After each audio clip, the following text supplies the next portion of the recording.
Hello and good morning everyone. तो हम अपना सॉल्यूशन आज डिस्कस करेंगे क्वेश्चन नंबर 16 से of your miscellaneous exercise straight lines class 11th। तो देख लेते हैं। क्वेश्चन है the hypotenuse of a right angle triangle has its end points. मतलब हाइपोटेनियस के जो एंड पॉइंट्स है वो गिवन है 1,3 and -4,1। We have to find the equations of legs. मतलब जो बची हुई दो साइड्स हैं ट्राइंगल की वो हमें फाइंड आउट करनी है। और वो दोनों साइड्स जो हैं वो एक्सिस के पैरेलल हैं। एक एक्स एक्सिस के पैरेलल है, एक वाई एक्सिस के पैरेलल है। अब ये फिगर किस तरह से बन सकता है वो हम डिस्कस कर लेते हैं। सबसे पहले मैं एक एक्स और वाई एक्सिस बना लेता हूँ। ठीक है, एक एक्स एक्सिस और एक वाई एक्सिस बना लेता हूँ।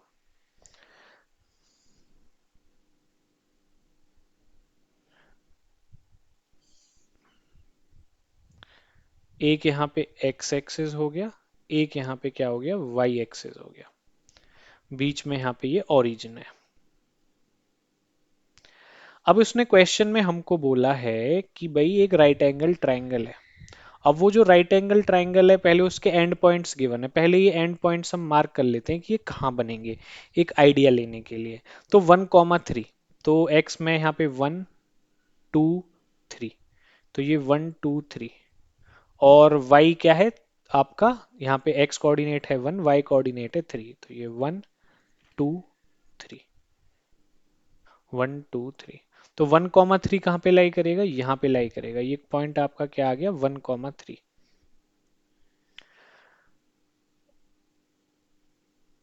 अब दूसरा जो पॉइंट है वो है -4,1, मतलब x की वैल्यू -4 है।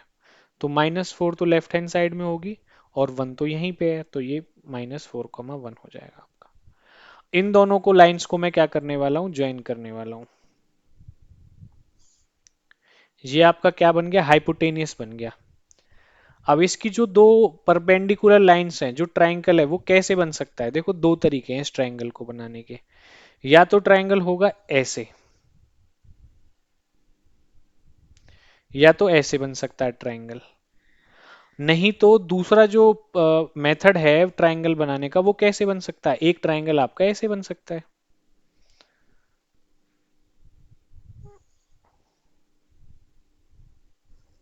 एक ट्राइंगल आपका ऐसे बन सकता है। तो जो हाइपोटेनियस है, hypotenuse, let's say this is hypotenuse A B. Two triangles, two right angle triangles we can make, two right angle triangles we can make, two right angled triangles we can make using AB as hypotenuse, जैसा कि मैंने अभी आपको figure में करके दिखाया है। तो यहाँ पे दो केस बनेंगे, केस 1 और केस 2। Case 2, case 1। अब उसने पूछा है कि हमें जो दो साइड्स बची हुई है ट्राइंगल की, लेट्स से मैं ये बोल देता हूँ ये सी है, ये डी है। तो केस 1 में बना लेता हूँ ट्राइंगल ए सी बी का, ट्राइंगल ए सी बी जो कि एक राइट एंगल ट्राइंगल है, जिसमें यहाँ पे 90 डिग्री का एंगल बन रहा है और ए बी हाइपोटेनियस है। तो अब हमें ए सी और ए बी की, A C comma A B की क्या करनी है, इक्वेशंस फाइंड आउट करनी है। अगर मैं ए सी को ध्यान से देखूं, so A C is parallel to X axis, A C is parallel to X axis.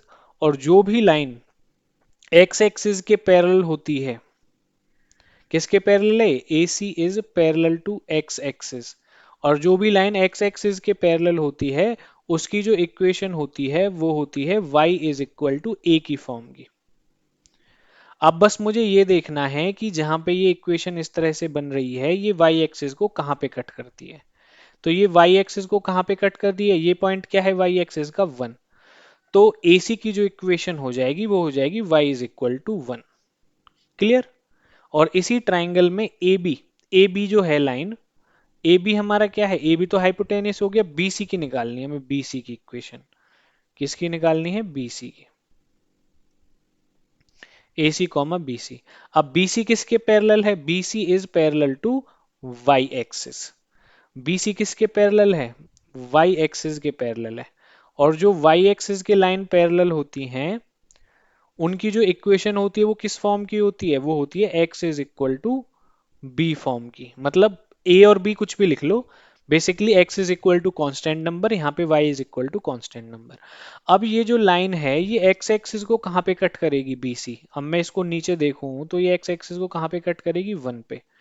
तो इसका आंसर आ गया एक्स इज इक्वल टू 1। तो इस ट्रायंगल ए सी बी के अकॉर्डिंग आपकी जो इक्वेशंस आ गई वो आ गई y इज इक्वल टू 1 और x इज इक्वल टू 1। जो x इज इक्वल टू 1 है ये y एक्सिस के पैरेलल है, और जो y इज इक्वल टू आपकी 1 है ये x एक्सिस के पैरेलल है, और यही हमसे क्वेश्चन में पूछा था। अब आ जाते हैं हम केस नंबर 2 पे। केस नंबर 2 में कौन सा ट्रायंगल लेना है? Triangle ADB। Triangle ADB। Triangle ADB में AB तो क्या है आपका? हाइपोटेनियस। तो हमें इक्वेशन निकालनी है लाइन AD की और लाइन BD की।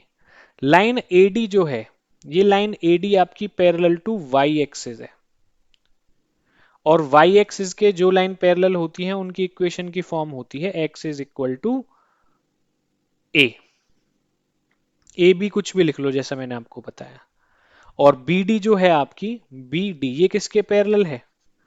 वाई एक्स एक्सिस के। तो आपकी इसकी इक्वेशन किस फॉर्म की होगी? Y is equal to B की फॉर्म। तो आप AD पहले AD लिख लेते हैं। AD कैसे लिख सकते हैं हम? AD, AD कहाँ पे है? ये रहा AD। AD आपका एक्स एक्सिस को कहाँ पे टच करेगा?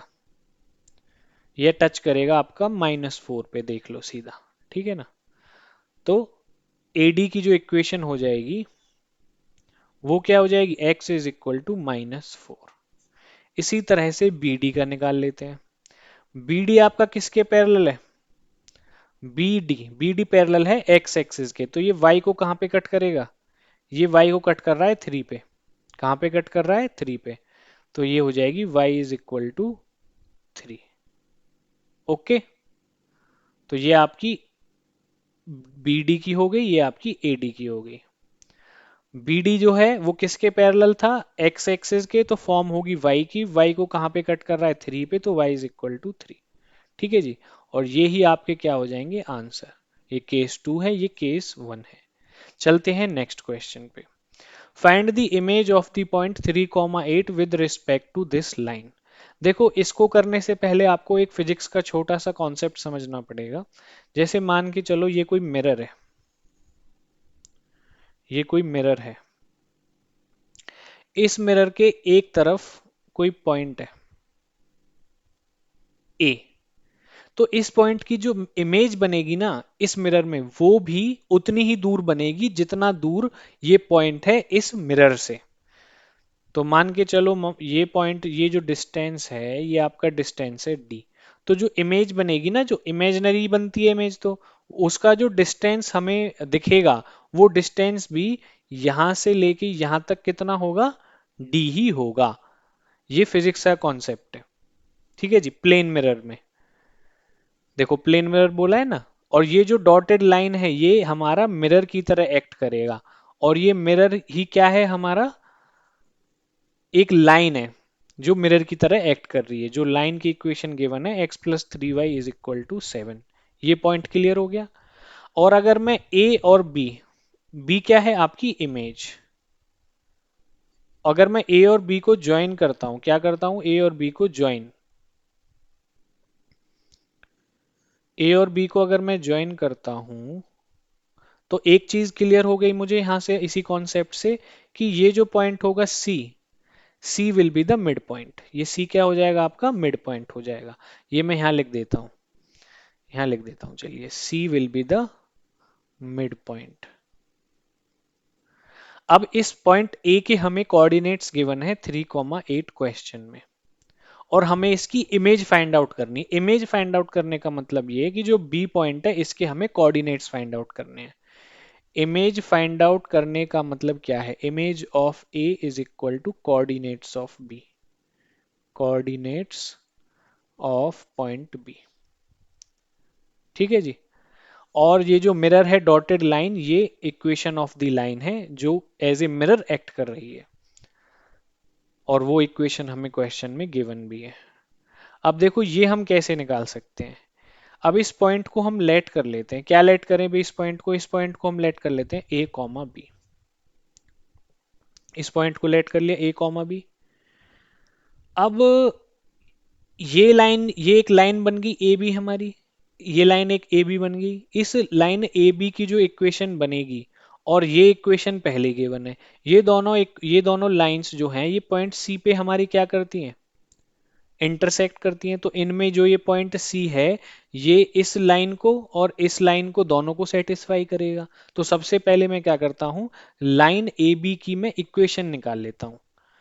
Equation of line A B. तो इक्वेशन ऑफ लाइन कैसे निकलती है? जब 2 पॉइंट्स गिवन होते हैं, y2 minus Y one divided by x2 minus x1। तो y2 क्या है यहाँ पे? b, या 8 माइनस बी लिख लो, b माइनस 8 लिख लो, कोई दिक्कत नहीं है। तो मैं यहाँ पे b माइनस 8 लिख रहा हूँ क्योंकि b y कोऑर्डिनेट है। b minus 8 divided by a minus 3। Equation of line निकल गई। बेसिकली ये स्लोप आ गया आपका। क्या आ गया? Slope.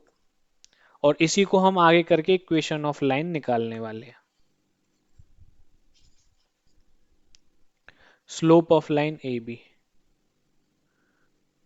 Slope of line A B, ये आपका स्लोप की फॉर्म आ गई। अब जो ए बी है मेरा, ये आ गया b minus eight divided by a minus three.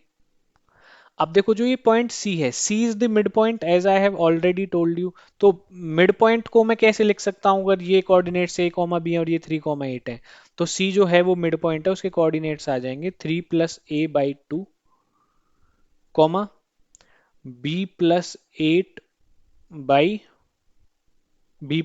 By 2। ये इसके कोऑर्डिनेट्स आ गए।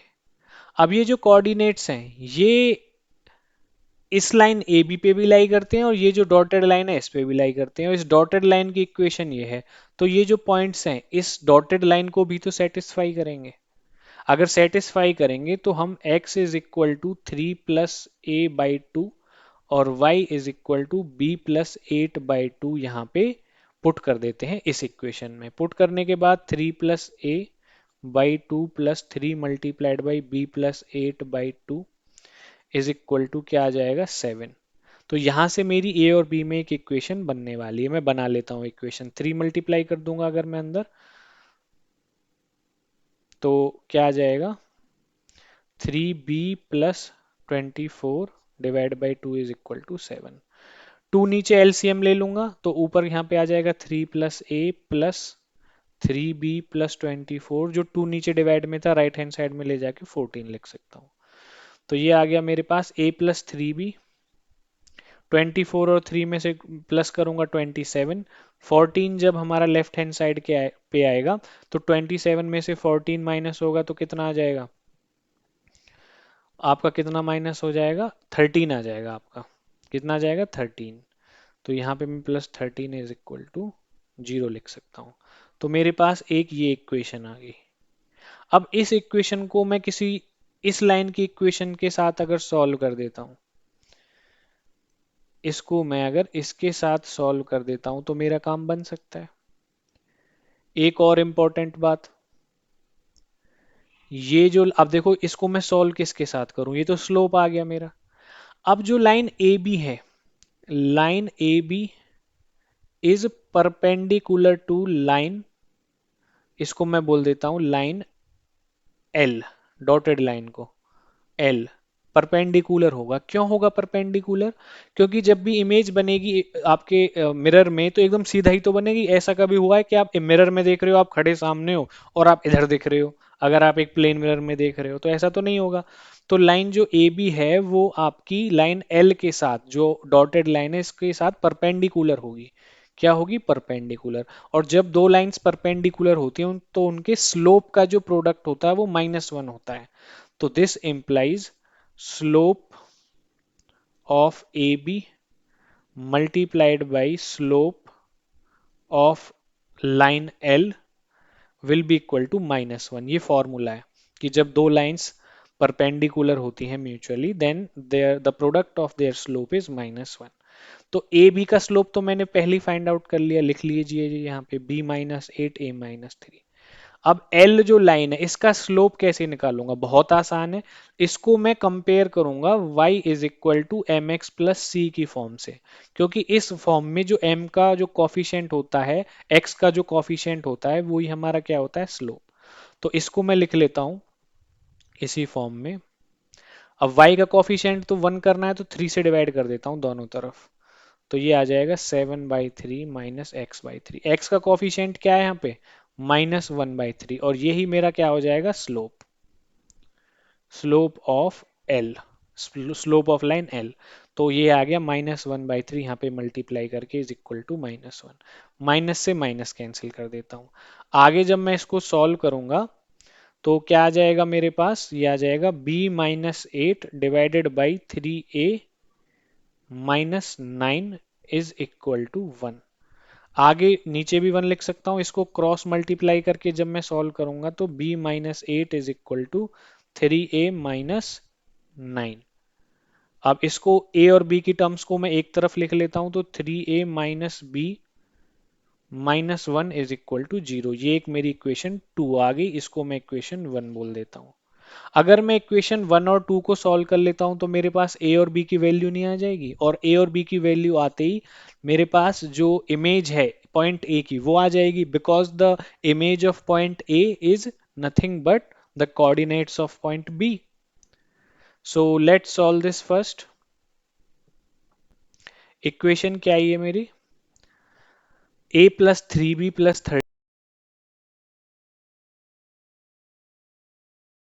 13, a plus 3b plus 13 is equal to 0। और दूसरी जो इक्वेशन है मेरी वो है 3a माइनस बी माइनस 1,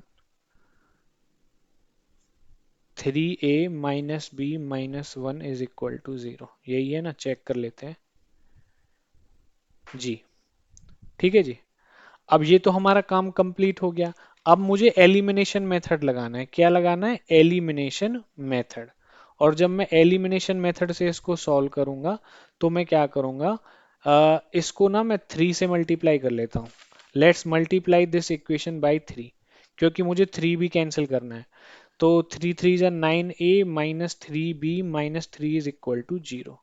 अब इस इक्वेशन को एज इट इज लिख लो, इसके नीचे a plus 3b plus 13 is equal to 0। अब b तो पहले कैंसिल हो रहा है तो साइन चेंज करने की जरूरत नहीं, जस्ट ऐड। इन दोनों इक्वेशन को हम क्या कर देंगे, ऐड। तो ये 3b से 3b cancel, 9a plus a 10a, 13 में से 3 गया तो 10, और ये आ गया 0। 10a इज इक्वल टू -10, और a की वैल्यू कितनी आ गई, -1। a की वैल्यू -1 है, किसी भी इक्वेशन में पुट कर दो। अब मैं यहाँ पे पुट कर देता हूँ, इसी इक्वेशन को उठाओ, put a is equal to -1 कर देते हैं, इसमें -1 पुट। a की वैल्यू -1 पुट करने के बाद, तो a की वैल्यू -1 पुट कर दी तो -3 minus B minus 1 is equal to 0। तो -3 -1 कितना हो गया, -4 minus B is equal to 0। Minus B is equal to हो गया 4, और b की वैल्यू आ गई -4। तो a की वैल्यू -1 और b की वैल्यू -4, और ये ही मेरे कोऑर्डिनेट्स हैं पॉइंट b के, which is the image -1 and -4। एक मिनट देख लो, हाँ जी, -1 एंड -4। तो इमेज आपकी क्या आ जाएगी, बी की, पॉइंट ए की इमेज आपकी क्या आ जाएगी, -1 -4। क्योंकि यहाँ पे माइनस पुट किया, -3 माइनस बी -1, -4 आया, -4 उधर जाके प्लस हो गया, बी की वैल्यू आ गई -4। तो आपकी ये ही इमेज आ जाएगी -1 -4। जो इमेज है पॉइंट बी की आ जाएगी -1 -4, और यही आपका क्या है, आंसर है।